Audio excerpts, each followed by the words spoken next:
Well, just got home from the fall fair, and it feels a bit like, Christmas the day after Christmas morning, or something like that. If you celebrate that feeling of the rush, the joy, the fun, and then the it's over, but that was fantastic, and it was a great 2 full days at the fair, having so many conversations. Out and around, just approaching vendors, just discovering the talent, the ingenuity, the hardworking folks that live in Charlotte County in our riding.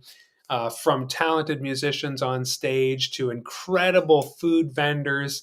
Man, I had the Brazilian food, I had the tacos, I had the Korean food, at the samosas. Absolutely loved it. And then just going around asking business owners about what they do, about their passions.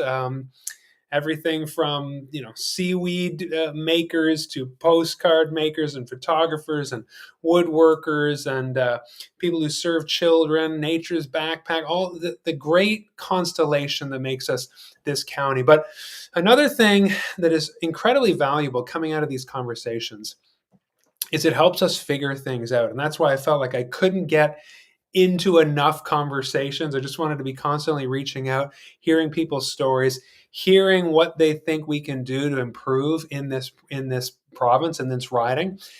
And it really has come down to this, friends, because when I hear people talk about our rural services and life as a rural community versus urban, or when I hear about nurses and nursing contracts in our province versus other contracts, or even on a municipal level, when you hear about the property tax assessment, my property tax assessment versus my neighbor's property tax assessment, or when you hear about the municipal reform and this municipality's treatment versus that municipality's treatment. Basically, what it comes down to, I feel like, is a basic lapse in fairness. That I just feel like I figured out the chord, because fairness is a basic value. It is kind of intrinsic in humans from a very young age to notice and to feel when something isn't fair. So, just the examples that I used there, if I can remember them in order, probably not. But when we're talking about property tax assessments, for example, there is a huge arbitrary discrepancy in how property taxes are evaluated, how properties are assessed, and the tax bill people get. This is something that, on the party level, as I said, all the candidates who were brought into Fredericton, we had a discussion in the round on Wednesday. We want to see fair property tax. When it comes to paramedics and EMTs, for example, there are huge discrepancies in supplementing their education, training upgrades, and it doesn't feel fair. I'm hearing people talk about the differences. It doesn't feel fair the way paramedics are compensated versus private contracts with EMTs. When we were talking about nursing in this province, nurses compared to Nova Scotia are not paid fairly. Their contracts do not include things that Nova Scotia nurses have. And so many New Brunswick nurses go to work in Nova Scotia. And of course, Greens want to bring our nurses home. When we talk about New Brunswick NB Power up in Rolling Dam or rural areas like that, and just saying, hey, we pay our fair share of taxes, but our power is going out constantly. Well, doesn't that mean that NB Power needs to focus a little bit more on clearing fallen brush and branches off of the power lines, or keeping those power lines clear so that when a tree does fall on them, crews can access them more quickly? There is this sense that we are not upkeeping our rural power corridors the way that urban areas get that. And then you just get rural services in general, the lack of them. What rural ridings and rural residents are doing is looking at the city and saying, why are you getting so many more services for the same amount of taxes I'm paying? Or with amalgamation, why are the new areas whose property taxes are going way up to match municipal, more densely populated municipal areas, Why are they still feeling that discrepancy? So it comes down to a lack of fairness.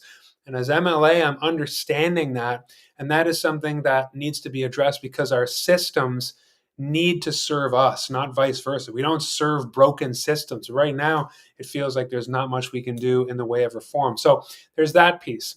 Unfairness in Saint Croix, that often is a provincial wide problem, but all we can do is start to address that problem, make noise about it, and make fixes and bring solutions to that particular feeling that doesn't feel right. Just again, intrinsically, we need fairness. And the second thing is the lack of communication or no communication on multiple levels of government. I am hearing that people are sending emails trying to contact the representatives that are responsible for certain services, and there's just no response. I've had people say, I've been waiting 2 years, 6 months, 3 years for a reply from my MLA on a certain issue, for example. And that is leading to that sense of I'm forgotten, I'm not being taken care of, and I'm not safe. That is why I want to commit to you that you will feel safer with me as an MLA because of the communication that I'm committed to bringing. And yes, there are sensitive issues, and it's every politician's nightmare to communicate, to step into something, to say something wrong, to expose some, to make themselves liable in some way.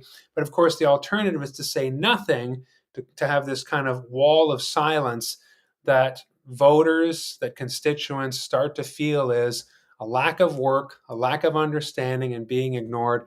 And that has to come to an end as well.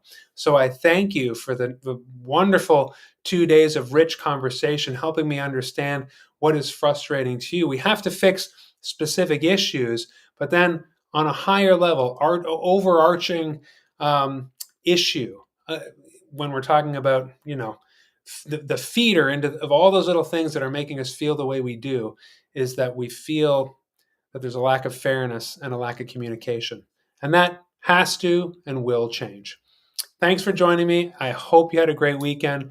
I enjoyed meeting so many of you at the Fall Fair this weekend, and I can't wait for another week of knocking on doors and possibly knocking on yours. Have a wonderful day.